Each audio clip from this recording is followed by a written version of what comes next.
Damos paso al doctor Andrés Usuga Marín de Colombia con la ponencia Crímenes desde Palacio Latinoamérica, Guerra Jurídica y Litigio. El doctor Andrés Usuga fue decano de la Facultad de Derecho de la Universidad de Santo Tomás, sede Medellín, en Colombia, docente de Guerra Jurídica y Litigio Estratégico en la Maestría en Derechos Humanos de la Universidad de Santo Tomás, subgerente de la Imprenta Nacional de Colombia, docente universitario en más de 12 universidades del país, asesor principal en la Dirección Ejecutiva de la Justicia Penal Militar en el Ministerio de Defensa de Colombia, jefe jurídico del Centro Nacional de Memoria Histórica. El doctor Andrés Usuga es abogado de la Universidad Pontificia Bolivariana, magíster en Derecho en énfasis en Derecho Constitucional, Universidad de Antioquia, magíster en Inteligencia Estratégica de la Escuela de Inteligencia y Contrainteligencia Brigadier General Ricardo Charri Solano, especialista en Derecho Administrativo, Universidad Santo Tomás, especialista en Derecho Constitucional de la Universidad de Antioquia, especialista en Defensa de los Derechos Humanos, Universidad Santo Tomás. Doctor Andrés Usuga, adelante, por favor. Doctora Liliana, las buenas noches para ti y para todos. Yo sé que ya esto es una hora donde llevamos un buen transcurso y estamos un poco agotados. Voy a tratar de ser muy corto. ¿Me están escuchando bien ahí? Sí, señor, está perfecto. Bueno, ya estoy compartiendo pantalla. ¿Ya están viendo la presentación? Sí, señor, está comenzando la primera diapositiva. diapositiva, sí, señor. Bueno, muy bien, muchas gracias. Yo me disculpo porque esto es una charla que tiene tanto de jurídico como de político, pero vamos a tratar de hacerlo más desde la ciencia política que desde los gustos y las preferencias filosóficas o electorales. Entonces, esto básicamente se hizo como un estudio, como se lo voy a decir ahorita más adelante, para que vayamos entendiendo algo que está apenas llegando como concepto a Colombia, pero que ya en el cono sur creo que tiene un poquito más de desarrollo y un poquito más de sonoridad, pero en otros países apenas también está empezando a llegar. En Colombia, específicamente, que es desde donde yo les hablo, apenas se inicia. Entonces, esto es el lawfare o la guerra jurídica y el litigio estratégico, hablando de un estudio corto sobre la criminalidad desde los palacios de gobierno. Entonces, voy a avanzar. Es una verdad muy incómoda, pero creo que es importante hablar de esta frase en este momento. Cuando el que manda pierde la vergüenza, los que obedecen pierden el respeto. Esto es, si los pueblos ven delinquir ya no solamente a sus congresistas, a sus parlamentarios, a senadores, a representantes a la Cámara, a diputados, como le dicen en otros países, asambleístas, no sé, sino que si la figura más importante del poder político de un país, que es un presidente, empieza a perder la vergüenza, y no solo desde el punto de vista de la ley penal, sino desde la ley disciplinaria, desde la ley fiscal, desde el comportamiento personal, pero adicionalmente desde los comportamientos morales, creo que ese mal ejemplo empieza a degradar el tejido social de una sociedad o de una comunidad mejor, y en ese orden de ideas es muy poco posible empezarle a pedir un buen comportamiento a esa misma sociedad que se está gobernando. Entonces creo que esta frase es clave, un físico y científico y escritor alemán en el siglo XVIII. Continúo. El objetivo de esta ponencia es mostrar un primer esbozo de un estudio de criminología de los jefes de Estado en Hispanoamérica, explicando también, muy básicamente, el concepto de lawfare. Esta es la tabla de contenido. ¿Cuál es el objetivo de esas guerras jurídicas?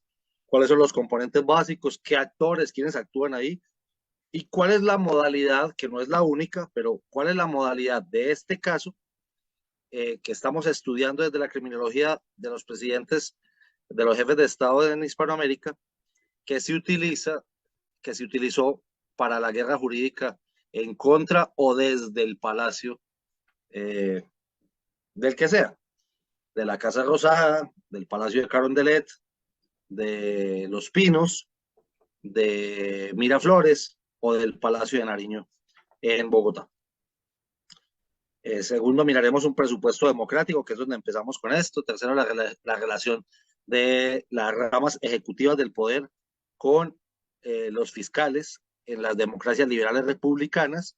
Por ahí pasaremos muy rápido. Y sobre si el fuero presidencial, cómo debe funcionar u operar en el rule of law, en el Estado de Derecho, en la regla de derecho. Y miraremos rápidamente unos países. Algunos países vamos a intentar que pues sean los más posibles sin cansar a la audiencia, que ya sé que hasta ahora es un poco agotadora, y mucho más para los que están no empezaron en la tarde como nosotros, sino que ya empezaron en la noche. Entonces, es la guerra jurídica. Es un componente de la guerra política, uno de los componentes de la guerra política, que tiene unos 5 componentes más, pero se puede utilizar en escenarios también privados. Entonces, tiene el objetivo de minar y afectar la legitimidad del enemigo por medio de instrumentos legales del propio ordenamiento jurídico de cada uno de los países y de los mecanismos judiciales o los procedimientos judiciales que cada Estado tiene como tácticas de guerra. Y al mismo tiempo es una guerra de largo aliento, no tiene mucho afán, que implica maniobras con objetivos de largo plazo y con resultados realmente pues muy evidentes y muy tangibles, que adicionalmente están respaldados o están soportados en la legalidad y en la legitimidad, y que se estabilizan en el tiempo, porque se van a dar cuenta ahorita porque les digo esto. Esto se practicaba ya hace mucho tiempo. Les voy a poner ejemplos, un ejemplo colombiano. En Colombia, en el año 53, el 10 de mayo del 53, un general de la República, que para entonces era el comandante del ejército, tomó el poder. No me atrevo a decir que fue un golpe de Estado, pero tomó el poder. Él se llamaba el general Gustavo Rojas Pinilla, tomó el poder por 4 años, y en esos 4 años el país se alejó de la gran disputa, de la guerra civil que se estaba viviendo, hasta que él asciende al poder, y en ese orden de ideas el país empieza a crecer y a desarrollarse económicamente. Cuando los políticos que estaban en una gran disputa y estaban realmente, la guerra civil estaba muy exacerbada, había muchísimos asesinatos, muchos muertos entre liberales y conservadores en Colombia, se dieron cuenta que este general lo estaba haciendo bien, estaban optimizando los recursos, empiezan a presionar desde el punto de vista mediático, jurídico, político, en las calles, fáctico. Él comete algunos errores porque lo tenían que sacar del poder, mirando que no se les fuera a quedar mucho más tiempo. Entonces,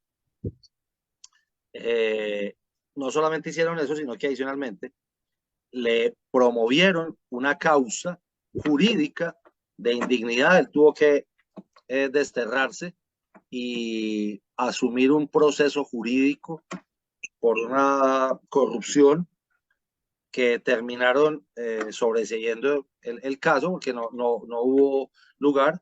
Pero ya entonces, desde la mitad del siglo XX, en Colombia al menos, ya se daban los ataques jurídicos para sacar del juego político a determinados actores, aunque él no era un actor político necesariamente, se había convertido en el mismo luego de ser presidente. Entonces, se practicaba hacía muchas décadas sin consolidar los conceptos, sin organizar qué era. Se utilizaban tácticas y maniobras sin entender qué era también una guerra. Como en cualquier guerra, se requiere reclutamiento, entrenamiento, formación, entrenamiento y lecciones aprendidas tanto de cuadros, oficiales y suboficiales, como de tropas. Trabaja de la mano en insumos con las guerras lingüísticas y las guerras por el posicionamiento o por el apoderamiento en las academias, esto es, en las universidades, pero también en la educación media e incluso en la educación básica. Nos damos cuenta mucho en Colombia y creo que también en México lo tienen muy claro, la fortaleza política de los sindicatos de maestros. Lo puedo decir abiertamente porque mi mamá, pues tristemente, fue víctima del acoso que le hicieron, siendo ella una maestra de escuela también. Entonces, conozco bastante bien el tema. El objetivo de esa lawfare son varios objetivos. Nos vamos a fijar en los que señalé en rojo, que es el básico, el grande, el que cubre a todos, es buscar la legitimidad de los adversarios para, uno, sacar del juego político en unas ocasiones normas, y en lo que vamos a ver hoy, personas. Estamos haciendo este método de ir de lo general a lo particular. Dos, no dejar avanzar personas el poder. Tres, no dejar volver a personas al poder en la medida que exista la posibilidad de reelección. En nuestros países es muy común. Y el cuarto, que es sabotear proyectos de desarrollo, pero que no lo tocaremos en esta ocasión. Componente de la guerra política, ocupa más del 80% de cualquier guerra, como creo que aquí lo pueden saber los que han sido uniformados en algún momento. Solo ese 20% representa la confrontación bélica.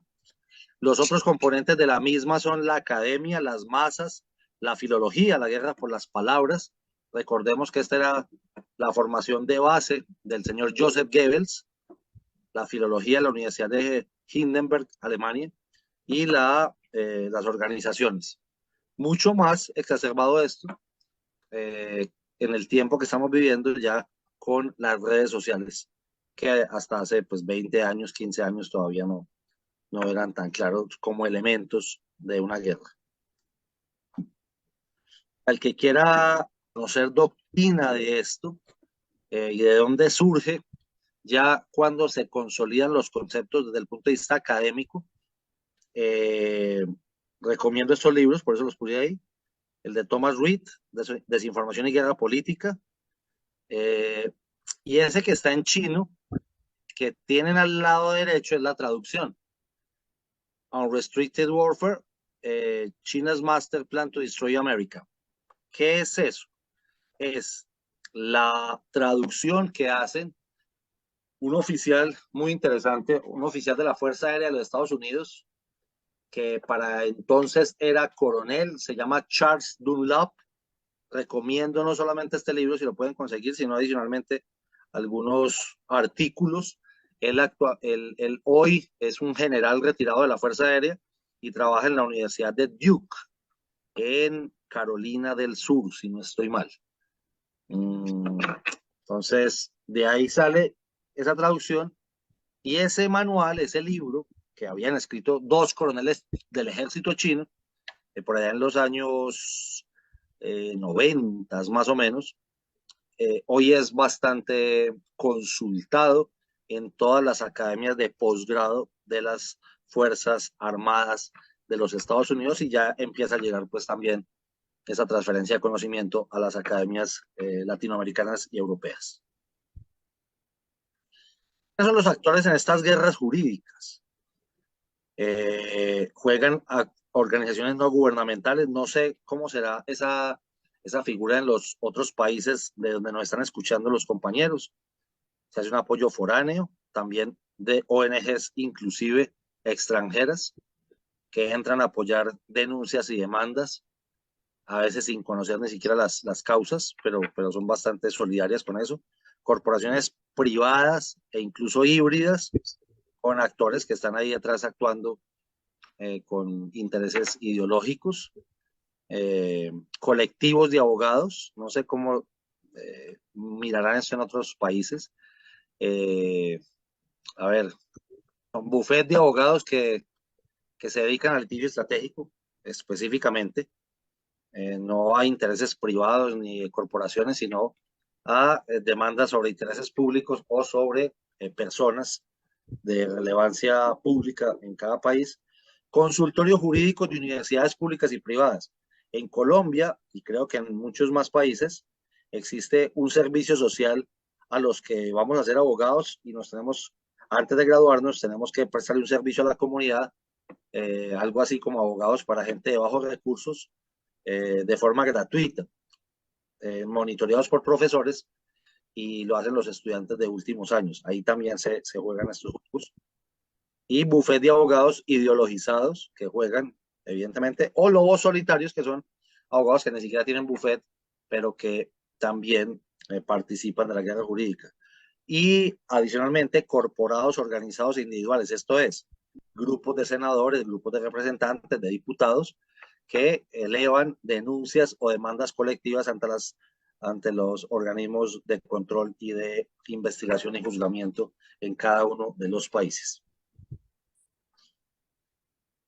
Para ir ya hacia el punto, la modalidad que se utiliza de todas las que pueden utilizarse en la guerra jurídica, en esta específicamente la modalidad es el acoso de personajes o la persecución de personajes, y se hace vía denuncias penales, denuncias disciplinarias, denuncias fiscales, denuncias administrativas, mediáticas, muy mediáticas. Esto requiere de un gran apoyo de los medios de comunicación, temerarias, esto es, no tienen ningún sustento, simplemente lanzan una hipótesis, a veces sin ningún soporte, lanzan inclusive calumnias, mentiras, y sabrán que después no tendrán ningún tipo de responsabilidad. Inclusive hacen demandas civiles, hacen demandas de familia, hacen demandas laborales para quienes tienen empleados y son relevantes políticamente, para quienes son casados o fueron casados o se están divorciando, o tienen bienes o tienen algún otro tipo de negocios. Entonces, por ahí también se puede efectuar la guerra o el litigio estratégico, y el objetivo es sacar, no dejar llegar o no dejar volver al poder a algún personaje. ¿Por qué pongo esta foto? Fíjense muy bien, los dos personajes del centro de la foto. El que tiene la mano en la mesa fue fiscal general de la Nación en Colombia, eh, hace unos 10 años más o menos.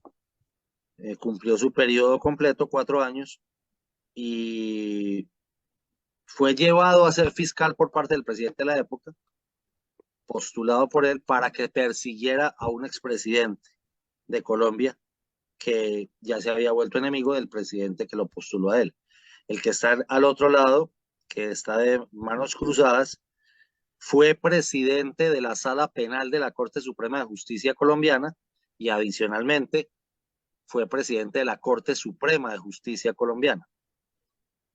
Hoy es un prófugo de la justicia y está en Canadá, escondido por un escándalo muy grande, por una gran corrupción en la Corte Suprema, donde vendían los fallos en favor de grandes personajes de la vida nacional, tanto públicos como privados. Él en compañía de otros magistrados e inclusive de algunos fiscales.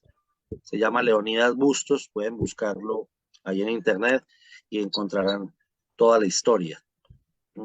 Al lado izquierdo de la pantalla está el hoy magistrado, en ese momento era magistrado del Consejo de Estado, que es la jurisdicción contencioso administrativa. Esto es donde se demanda al Estado colombiano. Hoy es magistrado de la Jurisdicción Especial para la Paz, que nació de los acuerdos de La Habana en el año 2016. Y quien está a su lado derecho de corbata roja fue ministro de Justicia de Colombia también.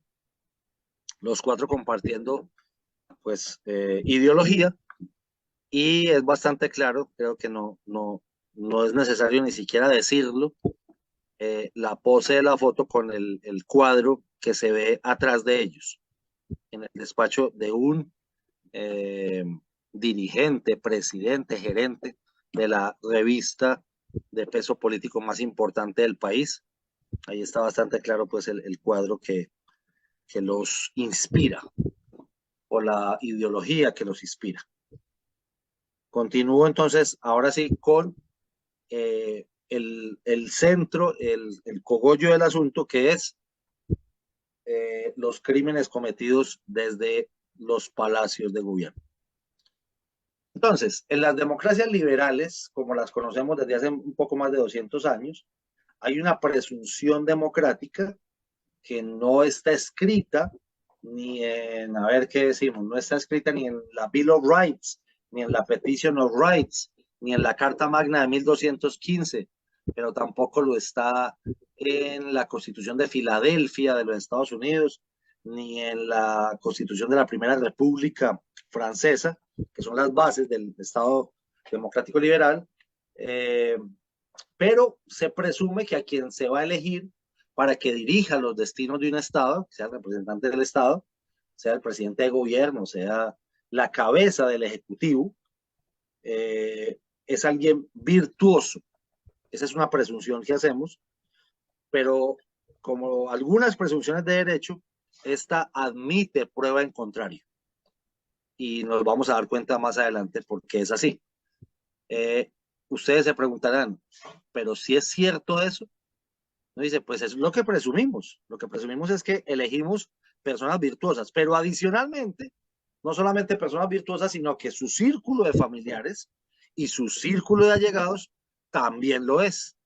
¿Para qué? Pues para que ese presidente que llega allá no llegue pues, preocupado por asuntos que enredan la vida familiar o su círculo de amigos y se dedique a gobernar, que es el interés superior, el interés de la patria, el interés de la república, y pueda hacer una gran labor en el bienestar, en la búsqueda de la felicidad de todos los ciudadanos de la república que le ha correspondido o que le han dado el mandato de dirigir.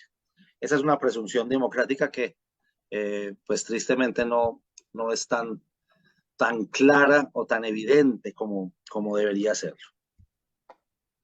Y viene una situación que es muy particular, la relación entre presidentes y los fiscales generales. ¿Por qué debo hacer esta aclaración? Porque no en todos los países se tiene la misma modalidad de la escogencia del fiscal y si bien es cierto que en algunos países el fiscal general es simplemente un ministro más, es una cartera más que nombra el presidente sin ningún misterio, en otros países lo nombran otras personas, lo nombra el Congreso, en otras partes las nombra la rama judicial, las altas cortes, en otras otros organismos, la Procuraduría General, en otros, por ejemplo, como en España, hay una postulación por parte del presidente de gobierno, pero lo nombra el rey, lo escoge el rey, y así. Entonces, esta relación será supremamente importante cuando la presunción que acabamos de mirar anteriormente, esto es, cuando el presidente que elegimos o no es virtuoso al momento de ser elegido o luego de entronarse en el poder, empieza a perder esas virtudes y empieza inclusive hasta el extremo de cometer delitos. ¿Por qué? Porque evidentemente el fiscal general de cualquier república, de cualquier federación, de cualquier país, de cualquier estado, está en la cabeza de la política criminal y deberá perseguir los crímenes, incluso entonces, excluyendo el fuero, que lo vamos a explicar un poquito más tarde, incluso de esa persona, o bien que la nombró, o bien que la ternó, o bien que dio el apoyo o el guiño, o en el país donde no tiene nada que ver el presidente con el fiscal, pues no tendrá problema en investigarlo, ¿no? Colombia tiene una figura bien enredada, que es el presidente de la República presenta una terna y esa terna va a la sala plena de la Corte Suprema de Justicia, donde se reúnen la sala civil, la sala penal y la sala laboral en un pleno, y de ese pleno tiene que tener las 2/3 partes de 24, 16 votos para que sea elegida esa persona. Pero les cuento, para los que no están en Colombia y no se han enterado, que hoy hay una gran tensión de poder en Colombia precisamente por eso, porque el presidente presentó una terna desde el año pasado y la Corte Suprema actual de Colombia no se ha puesto de acuerdo para elegir a ninguna de las tres candidatas como próxima fiscal general de la Nación. Y el fiscal, la semana pasada, terminó su periodo. Entonces, en este momento está encargada la vicefiscal, hoy fiscal encargada, porque la ley colombiana dice que la vacancia, mientras se nombra fiscal, la asume la vicefiscal, que no tiene el respaldo en lo absoluto por parte del presidente de la República actual.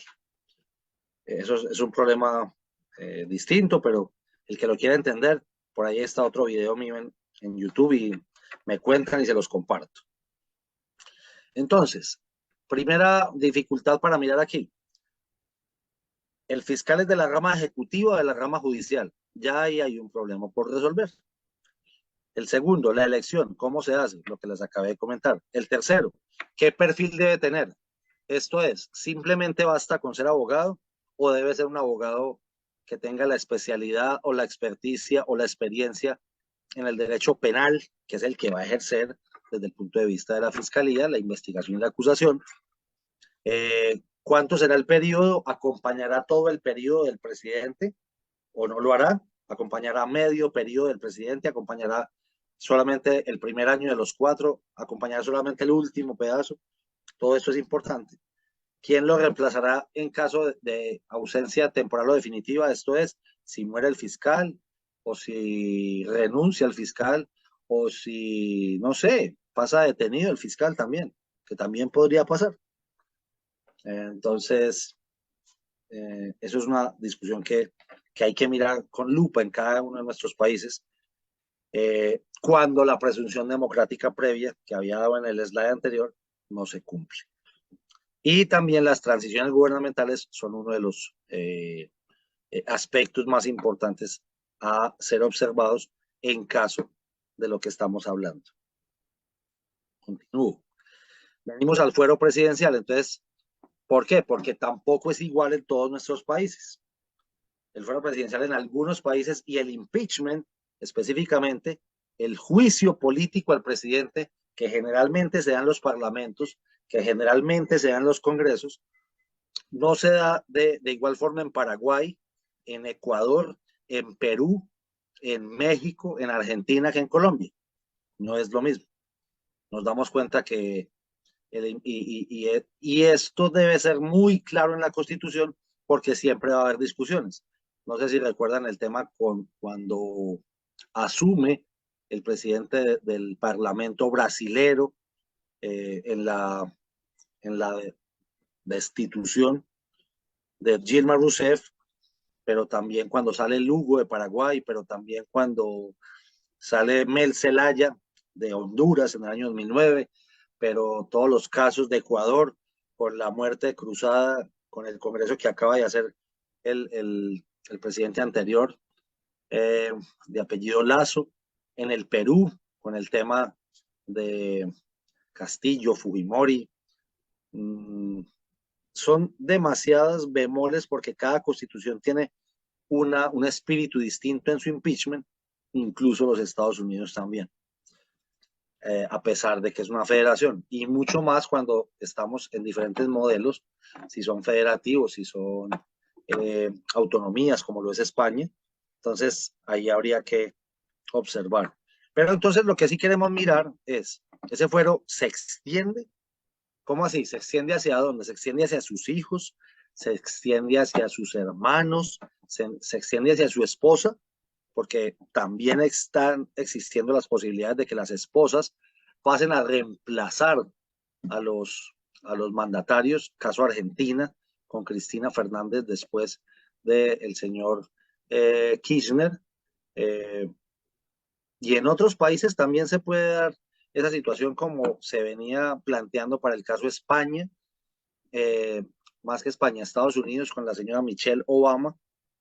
Entonces, hacia o hasta dónde se extiende el fuero presidencial, porque pues no, hoy no es tan claro en algunos países donde los familiares de los mandatarios a veces hacen y deshacen y y no tienen ningún tipo de reproche judicial, porque pareciera ser que los cubre ese manto que cubre también al presidente, que es el fuero.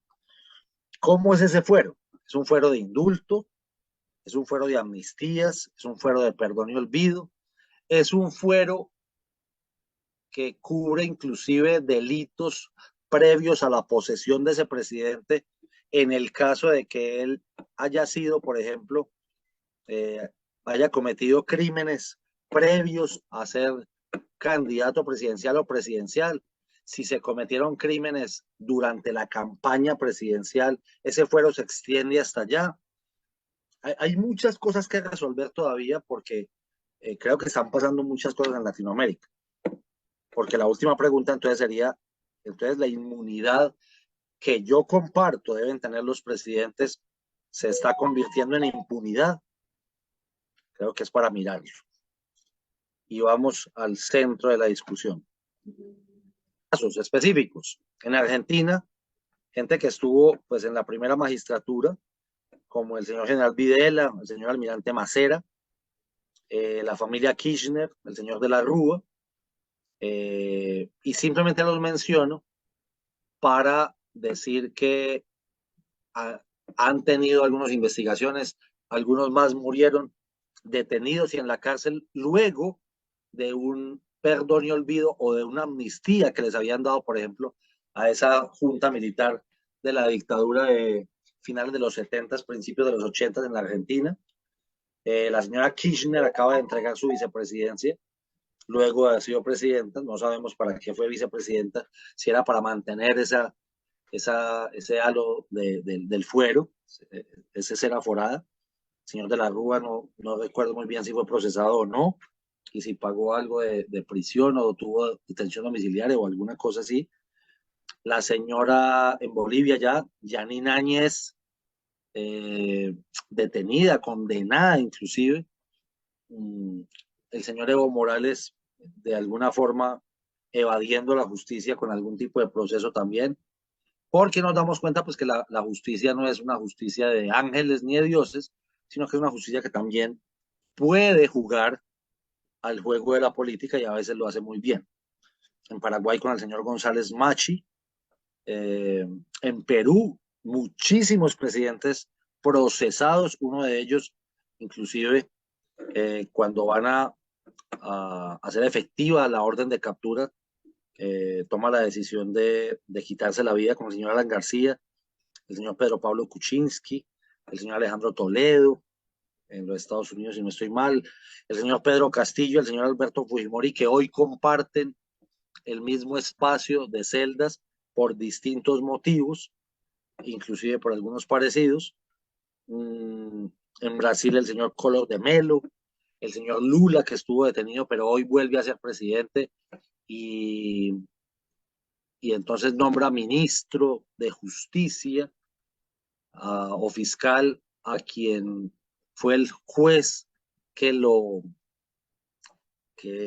sobreseyó la causa de él, la señora Dilma Rousseff también. El señor Bolsonaro está empezando a ser procesado en este momento, pues porque la justicia ya no está con el fuero presidencial, pero lo están persiguiendo por unas actuaciones de enero del año 2023, cuando algunos de sus seguidores, no aceptando los resultados electorales de la ganancia del señor Lula, entonces invaden algunos edificios en Brasilia, unos casos apartes que no los puse ahí, pero no los voy a hablar porque pues es hablar de república o hablar de democracia liberal, de división de poderes en casos como Cuba, Nicaragua o Venezuela, desde esas fechas que pongo ahí, creo que es inclusive insulso, me parece a mí.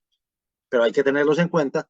Para el día que esos regímenes caigan, van a pagar por sus crímenes quienes estuvieron detentando el poder durante todo ese tiempo.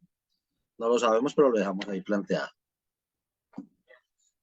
Casos en Ecuador como Lucio Gutiérrez, Rafael Correa, que hoy es prófugo de la justicia, Lenin Moreno, que hoy está procesado, inclusive creo que tiene algún tipo de condena ya, si no estoy mal, Abdalá Bucaram y muchos más, creo, pero no recuerdo o no quise poner todos los nombres.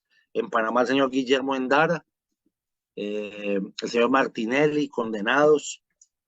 En México hubo inclusive un referendo que se promovió en el año 2021 para que los expresidentes, los 6 expresidentes antes de el señor Andrés Manuel López Obrador, comparecieran ante la justicia y él se lo preguntó al pueblo.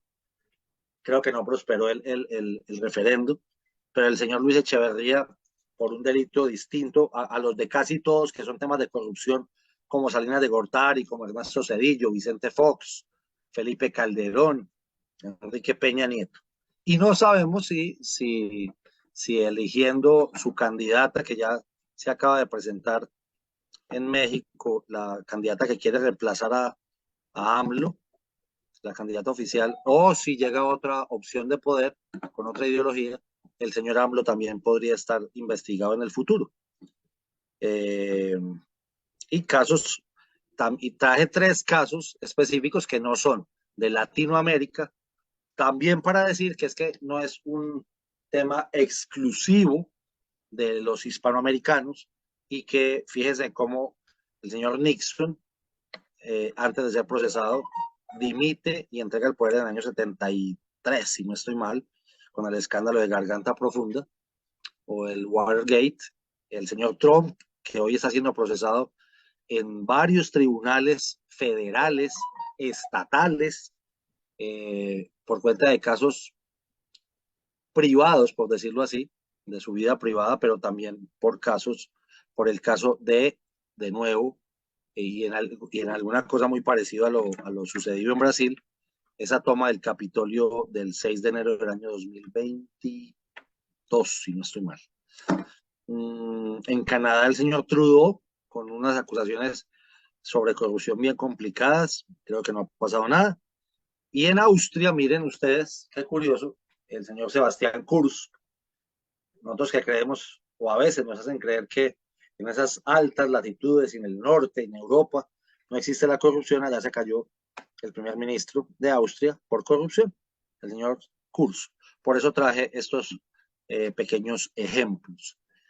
Y entonces ahora también hay que hacer una discriminación del estudio un poco más segregada, un poco más delimitada, que es, ¿y qué tipo de delitos cometen o han cometido todos estos presidentes y cuándo los han cometido?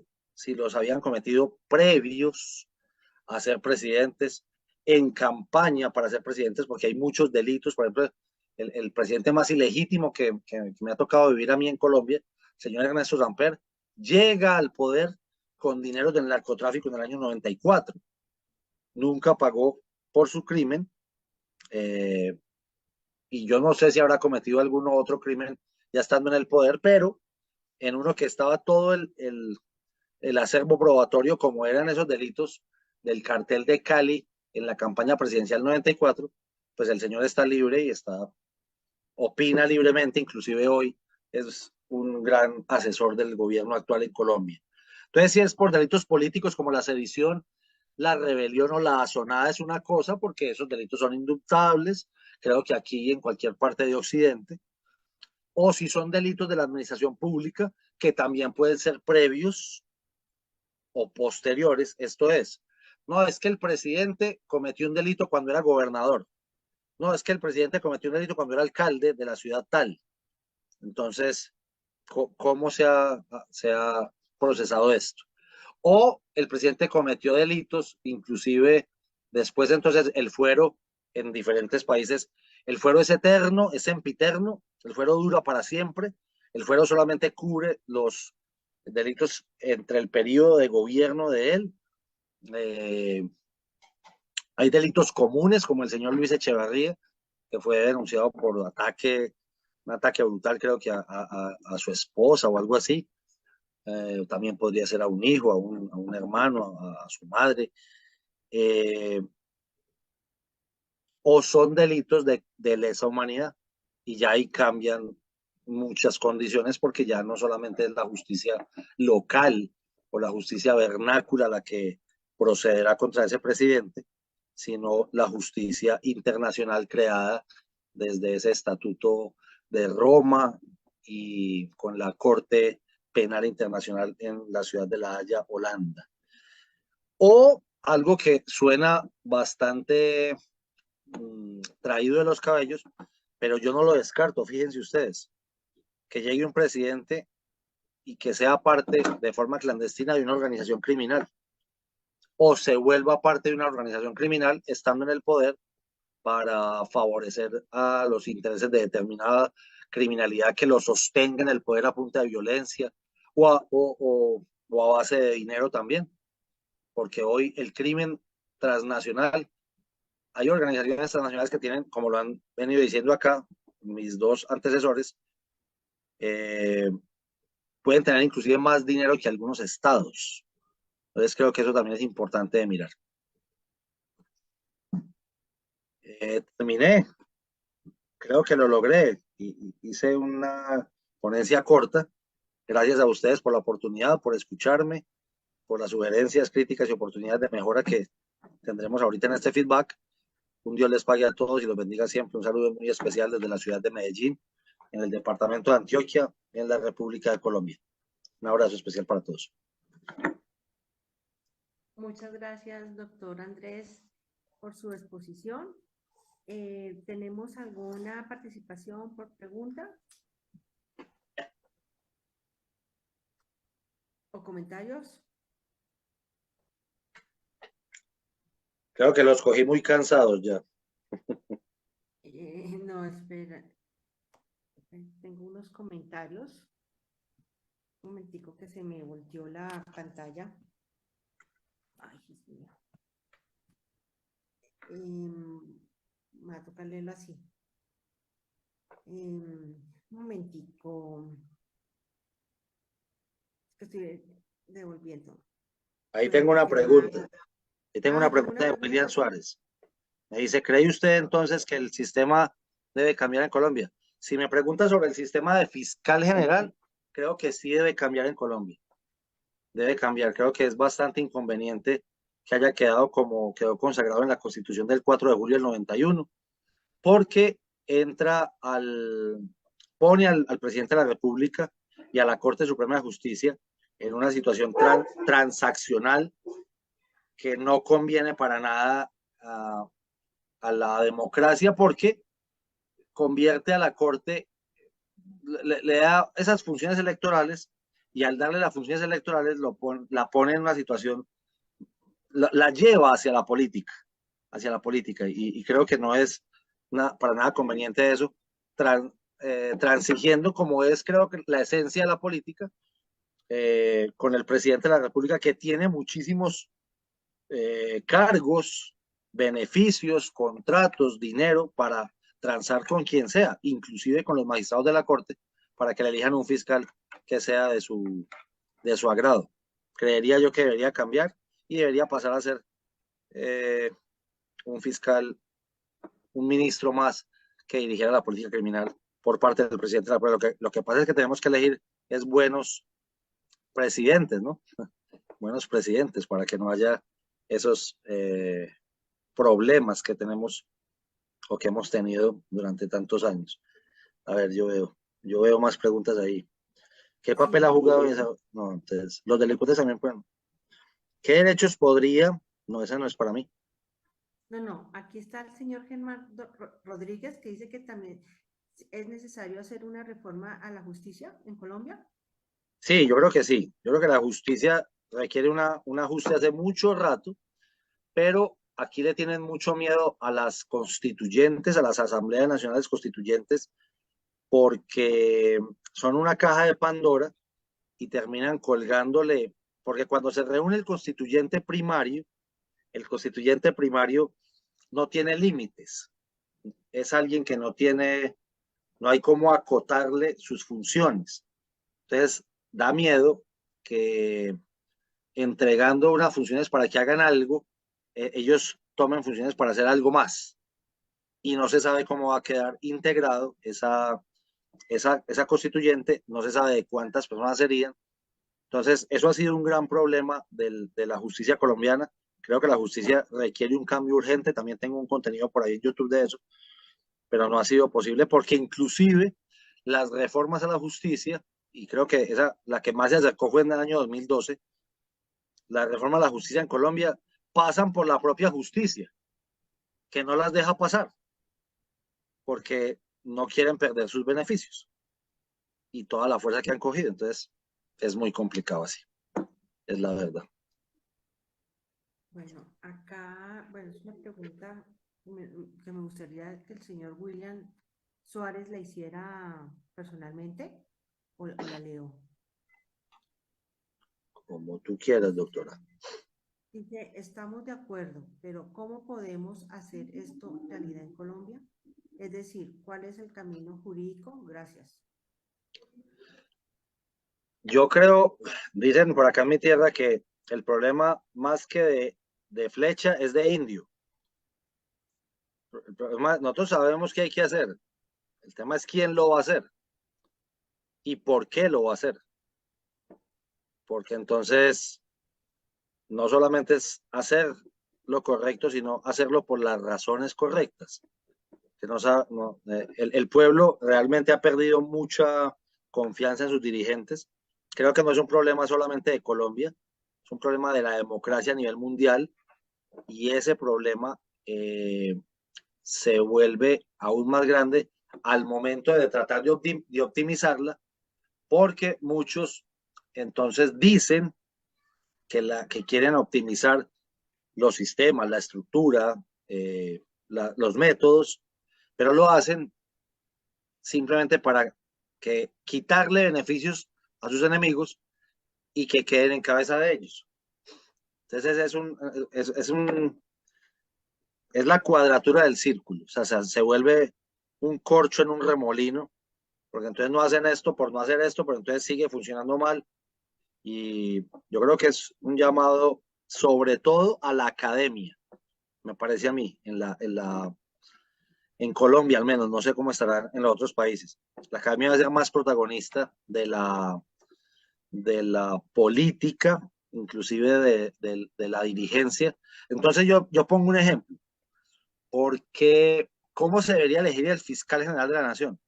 Yo creo que de las facultades de derecho que hay en Colombia, que tengan acreditación institucional y de sus facultades en calidad, en alta calidad, deberían salir un consejo de esos profesores de derecho penal y de ese consejo debería salir la elección del fiscal general, de uno de ellos, pero también habrá que mirar entonces si viene el fiscal desde el litigio, si viene el fiscal de la propia fiscalía, de la carrera de la fiscalía, si viene el fiscal de la carrera administrativa de los jueces, si viene el fiscal simplemente de la academia. Creo que es una de las discusiones que se dan a nivel democracia occidental. Creo que en muchos países se da la misma discusión, pero creo que es momento de darla y de no aplazarla más.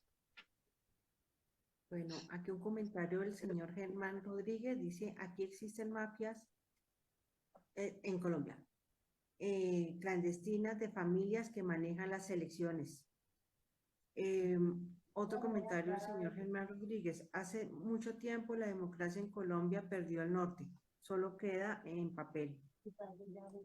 El señor William Suárez, una pregunta al señor William Suárez, ¿cómo percibe usted el actual panorama político, judicial y de inseguridad en Colombia?